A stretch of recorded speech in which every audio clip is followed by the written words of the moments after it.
As you saw in the beginning, we have director Marta Elīna Martinsone here with us, and we're happy to dive in and dissect this very rich and colorful movie. So I'm hoping that you guys have questions too, but I can kick us off with talking about the genre of the musical. That's not a very popular, common genre in Latvia. Can you talk about why you chose to express yourself in this way? Well, I love musicals. I must admit, I think I'm the only director in Latvia who does, because when I tell my colleagues that I want to do a musical, they're like, yeah, like that's not high art, but I think it's the highest art because you have to dance, sing, act, and do all things together. It's just like, I think it's a genre that shows the limits of what a human can do. So of course I'm going to a musical while I'm here because, well, if I wouldn't do that, I wouldn't be able to forgive myself. So, but yeah, we weren't able to do like a full-on musical, but that is my next project that I'm working on now. I already have a script and everything, just don't have the money, but that's like, who needs money for cinema? So yeah, so at least here I wanted to do like this couple of musical performances, because also like when you're a teenager, the music is the most important thing. Like what you listen to is your whole personality. I remember you had to write on your bag that you hate Britney Spears if you wanted to be alternative or vice versa. So it was like the main important thing. And since we couldn't, of course, afford Britney Spears, because even if I could ask herself to give us her song, it's owned by her record label and most probably also her dad, so it would not be possible to get it, even if she would say use it for free. So we created our own pop star, we created our own music, and also this Greece-inspired musical number was basically a tool for script writing, because I had these many scenes and I was struggling with them, like to show how these changes in Sarmīte happen. And then one evening I was like, we should just do a musical number, and that's it. It's like a bad Sandy musical number and everything is clear. And it worked very well. Yep, very long, sorry. No, so you mentioned Mandy, the song as well. So can you talk about writing that and who you cast as Mandy and filming the video? The song was written by a friend of mine, Sniedze Prauliņa. She's more like a indie artist, so I don't know, I thought she would be able to do it, and she really surprised me by creating a pop song. She found this amazing pop music producer in Latvia.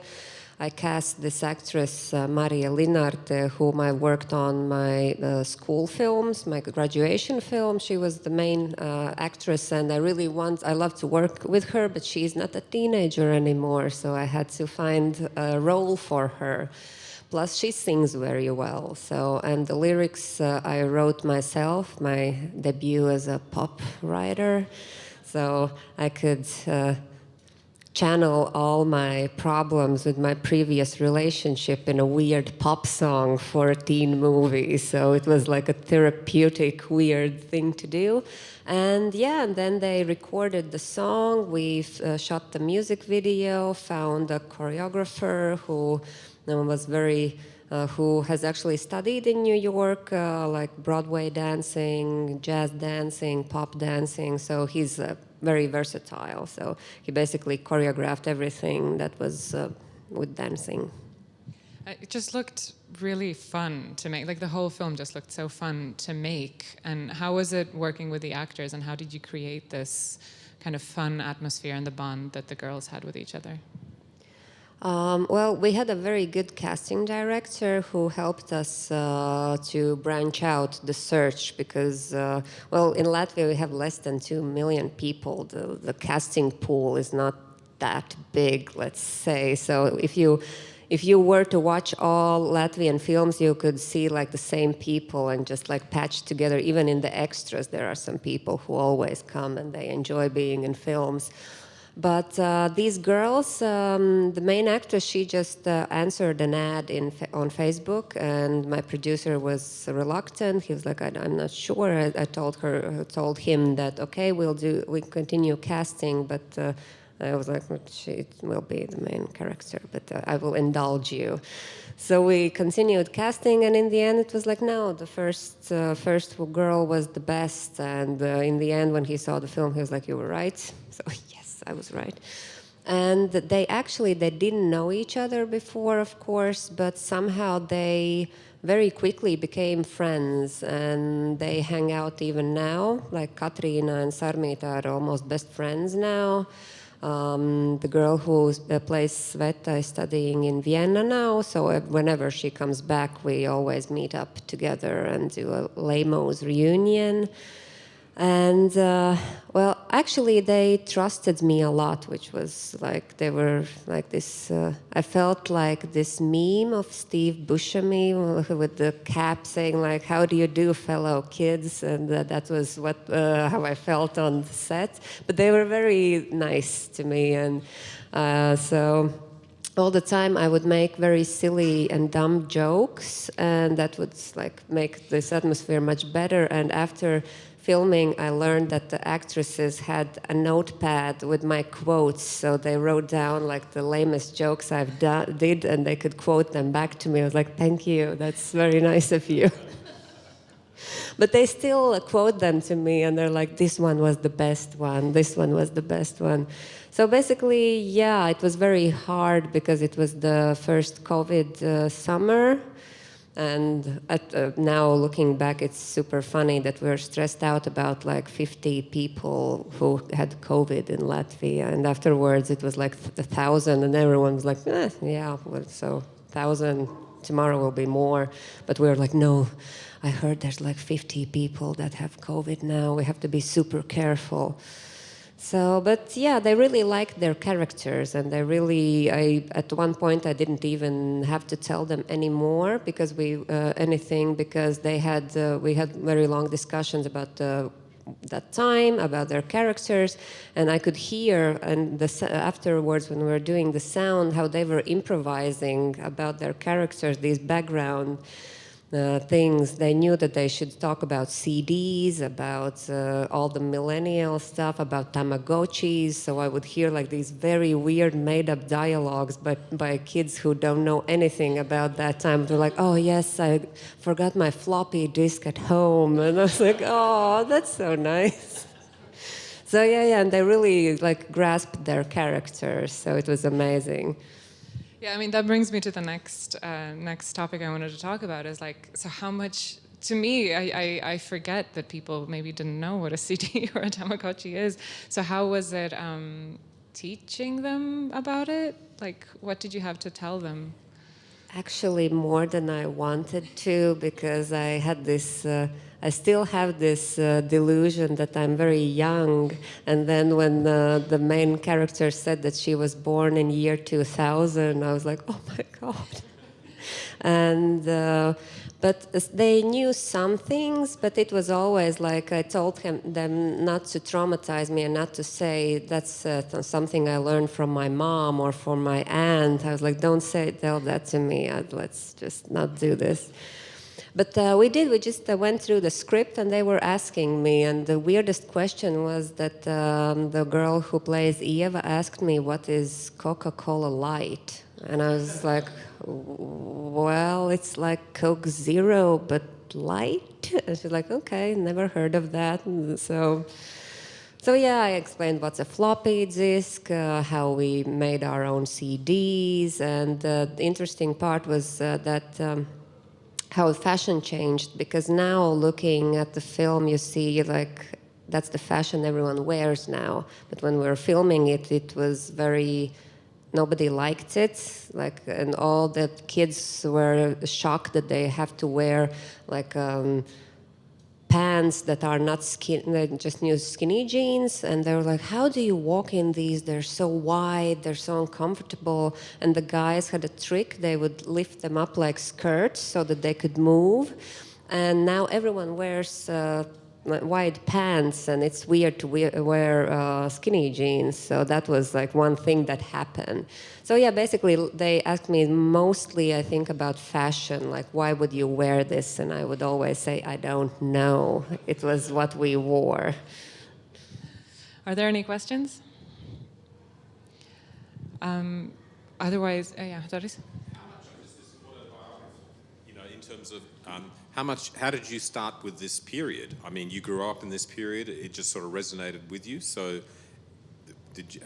how much do you associate with this personally, with your, growing up?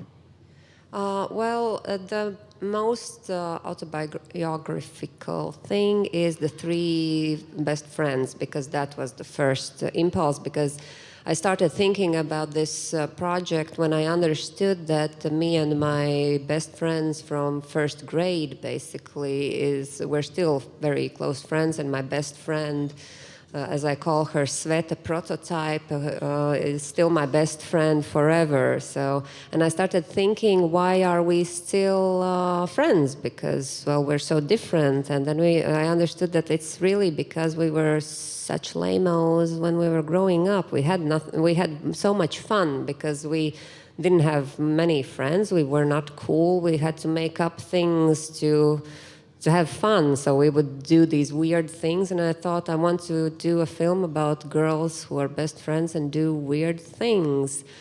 And the 2000s came to me because I somehow associated visually with this girlishness that was very popular then. It's like the glittery lip gloss things, plastic things, pink. There's lots of pink and purple. So it's just, for me, it was like an interesting girly aesthetic.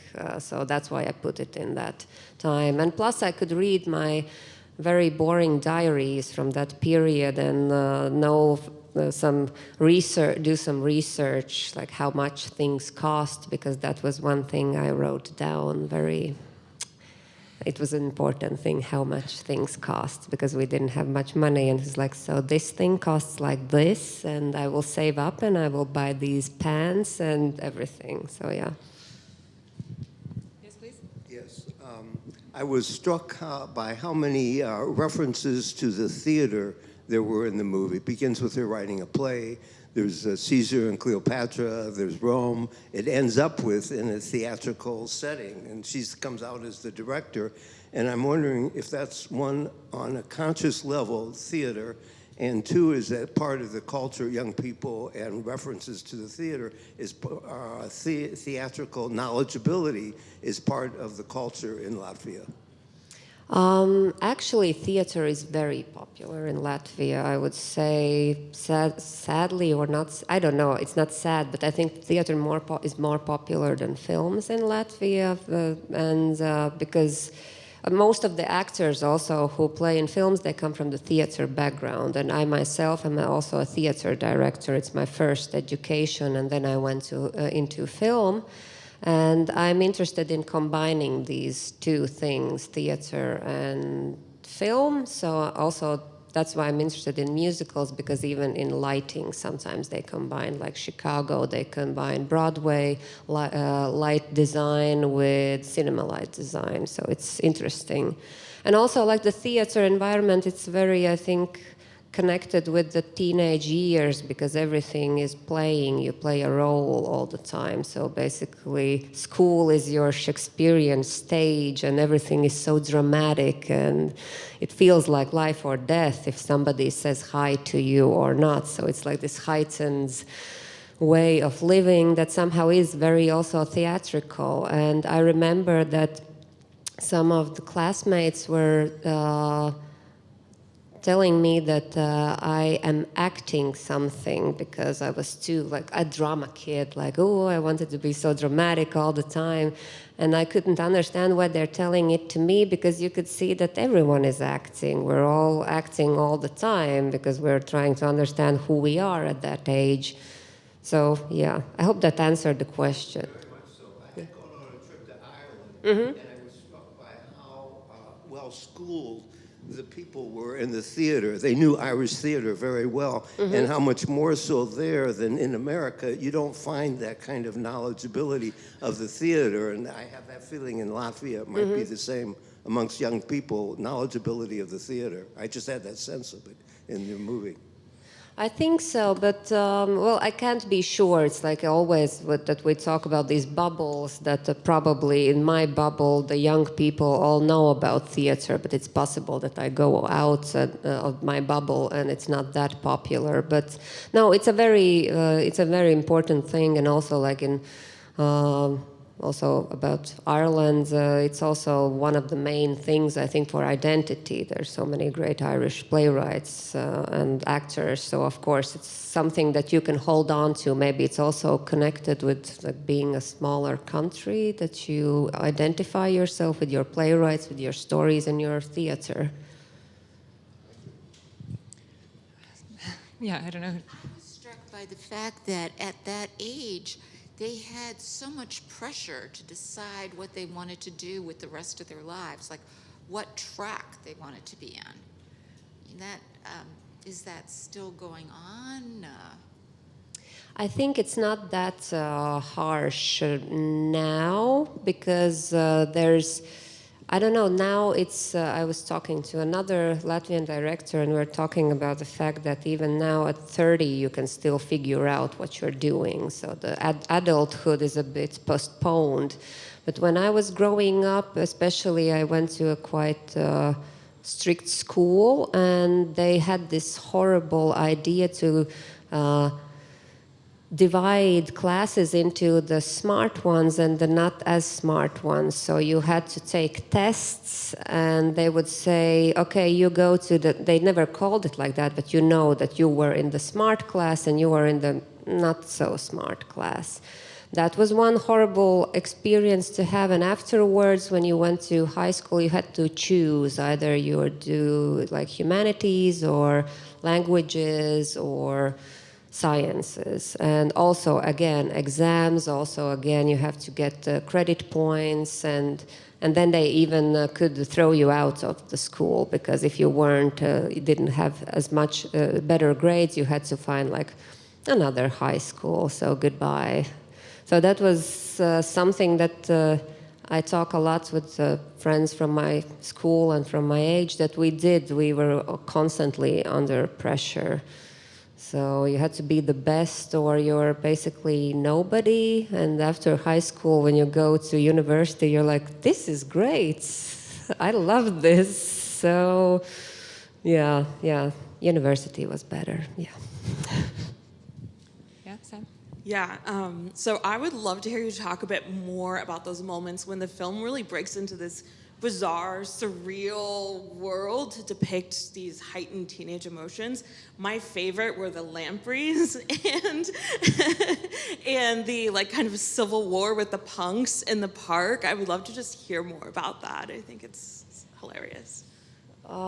Yeah, so, well, the lampreys, I think, is a very Latvian thing, because we even have a lamprey festival, which is really, it's devoted to this fish worm, and there's concerts and big fluffy styrofoam lampreys with crowns. So it's very, very odd, and I'm always interested in this oddness of a particular culture. And because I know that, for example, my American friends or German friends are like, you eat that? And they just don't understand that. And we're always with our friends like, yay, I brought you like a Latvian delicacy. And they're like, no, thank you, no.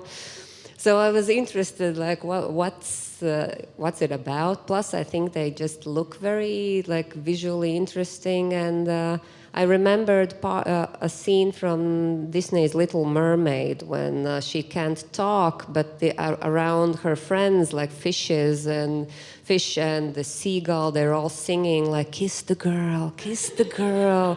And I was thinking, like, I could do something like that, but like Latvian. So what could sing? Of course, lampreys could sing. And and the art department was not very happy about this because they're like, are you sure? I was like, I'm sure. So they were like, okay, let's see. So we had like lots of lamprey tests. They created a device from some spares for grilling so that the lampreys could come out of the how is it called, the drawer. And yeah, so we also had lamprey choreography, which was like one of our department was moving them, and the other was like the movements choreographer. So he was like, so which one is like more serious and which one's like more groovy? I'm like, the third one's more groovy. He's like, got it. So yeah, something like because I think that's one thing that if you are not like the most popular person in your class, most of your life happens in fantasy. And actually, I think in teenage years, most of the life happens in fantasy.